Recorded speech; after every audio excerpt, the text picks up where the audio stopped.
দর্শক, বরিশালের জনসভার সার্বিক প্রস্তুতি এবং আপডেট জানার চেষ্টা করব। বরিশালে যেতে চাই, আমার সহকর্মী শাকনিয়াজ বাবলু আমার সাথে যুক্ত আছেন। বাবলু, জানাবেন সেখানকার সার্বিক পরিস্থিতি। নেতাকর্মীরা তো অবশ্যই আসা শুরু করেছেন, সেখানকার মানুষ আসলে বিএনপি চেয়ারম্যানের কাছ থেকে কি প্রত্যাশা ব্যক্ত করছেন এবং আজকের সারাদিনের কর্মপরিকল্পনা কি রয়েছে তারেক রহমানের, জানতে চাই।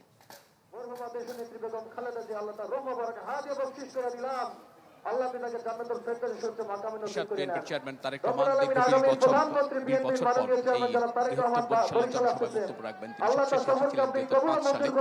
আজকে বরিশালে যে বেলনগরের যে বেল পার্ক মাঠ রয়েছে সেখানে তিনি জনসভায় ভাষণ দেবেন। ইতিমধ্যেই নেতাকর্মীরা এসে জড়ো হচ্ছেন, স্থানীয় নেতৃবৃন্দ যারা এসেছেন তারাও জড়ো হচ্ছেন। নেতাকর্মীরা এসেছেন, তারা প্লেকার্ড নানা রকমের ব্যানার, ফেস্টুন, প্লেকার্ড নিয়ে এসেছেন। তারা ধানের শীষের স্লোগান দিচ্ছেন। এখানে সামনে যে মঞ্চ যেটি রয়েছে, মঞ্চের সামনে নারী নেত্রী যারা রয়েছে তাদেরকে বসার জায়গা করে দেওয়া হয়েছে। পাশাপাশি বাঁশের ব্যারিকেড দেওয়া হয়েছে যাতে পুরুষ নেতাকর্মী যারা এদিকে আসতে না পারেন। পাশে মাঠের চতুর্দিকে পুরুষ যারা নেতাকর্মী এবং সাধারণ মানুষ যারা রয়েছেন তাদেরকে বসার জায়গা করে দেওয়া হয়েছে। তারেক রহমান আজকে বেলা 11টার পর, অর্থাৎ 11টা যেহেতু এখনই বাজে, 11টার পর ঢাকা থেকে রওনা দেওয়ার কথা রয়েছে হেলিকপ্টার যুগে। তিনি সরাসরি দুপুর 12টার মধ্যে এই বরিশালে আসার কথা রয়েছে। বরিশাল সরাসরি এসেই তিনি এই জনসভায় যোগ দেবেন। এরপর এই জনসভা শেষ করে তিনি ফরিদপুরের যে রাজেন্দ্র কলেজ মাঠ রয়েছে সেখানে তিনি জনসভায় অংশ নেবেন।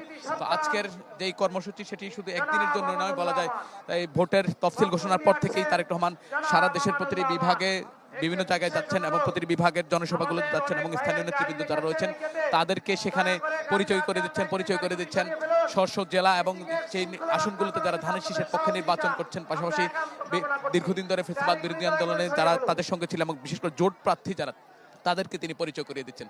আজকেও এখানে বরিশালের যে বৃহত্তর বরিশালের যে 21টি আসনের প্রার্থী রয়েছেন তাদেরকেও তিনি পরিচয় করিয়ে দিবেন। আপনি জানেন দীর্ঘ সময় ধরেই এই দিকের মানুষ বলছেন তারা আমি আসার পর বেশ কয়েকজন নেতাকর্মী এবং সিনিয়র নেতৃবৃন্দ যারা রয়েছেন তাদের সঙ্গে আমরা কথা বলেছি। তারা জানিয়েছেন যে 1993 সালে প্রথম যে বরিশাল যে ষষ্ঠ বিভাগ হিসাবে দেশে প্রশাসনিক বিভাগ হিসাবে ঘোষণা করা হয় এবং বিএনপি চেয়ারপারসন বেগম খালেদা জিয়া তখন 1993 সালে সরকার প্রধান থাকা অবস্থায় তিনি এই বিভাগের উদ্বোধন করেন এবং আজকে এরপরে পর্যায়ক্রমে বিভিন্ন এখানে যে বিমানবন্দর রয়েছে, যে লঞ্চ ঘাট রয়েছে, এছাড়া বিভিন্ন যে সামগ্রিক যে উন্নয়ন বরিশালে তারা বলছেন যে বিএনপি চেয়ারপারসন এবং শহীদ প্রেসিডেন্ট জিয়াউর রহমানের হাত ধরে হয়েছে এবং তারা প্রত্যাশা করছেন তারেক রহমান সেই ধারাবাহিক সেই পরম্পরা অব্যাহত রাখবেন এবং তাদের যে আকাঙ্ক্ষা এবং তারেক রহমান বেগম খালেদা জিয়া এবং জিয়াউর রহমানের যে উন্নয়নের ধারাবাহিকতা সেটি তিনি ধরে রাখবেন। পাশাপাশি নেতাকর্মীরা প্রত্যাশা করছেন এই জনসভা থেকে শুধু কিছুদিন আগে যেহেতু তাদের নেত্রী বেগম খালেদা জিয়ার প্রয়াণ হয়েছে, তাদের যে শোক সেই শোককে শক্তিতে রূপান্তর করে তারেক রহমানের নির্দেশনা নিয়ে আগামী ভোটের মাঠ তথা তাদের সাংগঠনিক কার্যক্রম পরিচালনা করবেন।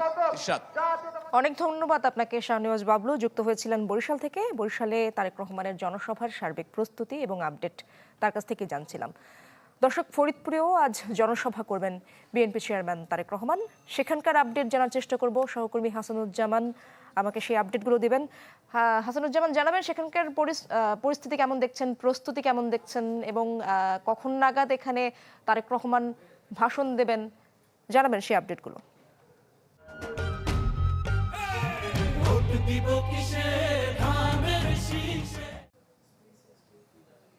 ততই ফরিদপুরের রাজেন্দ্র কলেজের মাঠ কিন্তু জনগণ আসতে শুরু করেছে।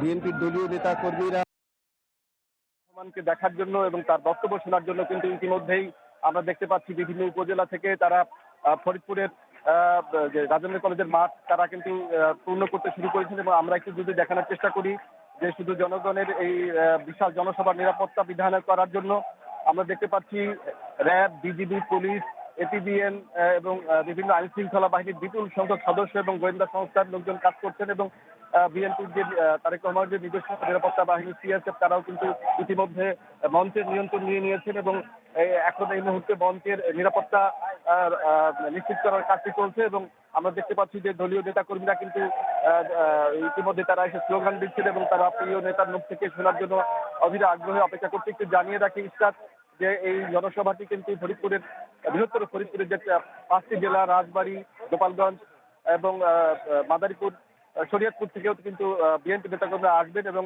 ফরিদপুরের সকল আসনের যারা ধানের শীষের প্রতীকে তারা প্রার্থী হয়েছেন তাদেরকে দলীয় চেয়ারম্যান তারেক রহমান কিন্তু তাদেরকে নিজেদেরকে পরিচয় করিয়ে দিবেন এই মঞ্চ থেকে এবং এটি তাদের আনুষ্ঠানিকভাবে অভিষেক হবে এবং সেই অনুষ্ঠানটির জন্য কিন্তু মুখিয়ে রয়েছে ফরিদপুরের মানুষ। আমরা নেতা কর্মীদের সাথে কথা বলেছি, তারা বলছেন যে আজ রাজনীতি চৌধুরী মাঠ কানায় কানায় পূর্ণ হবে, তাতে প্রায় 2 লক্ষাধিক মানুষের এখানে সমাগম হওয়ার প্রত্যাশা করছেন।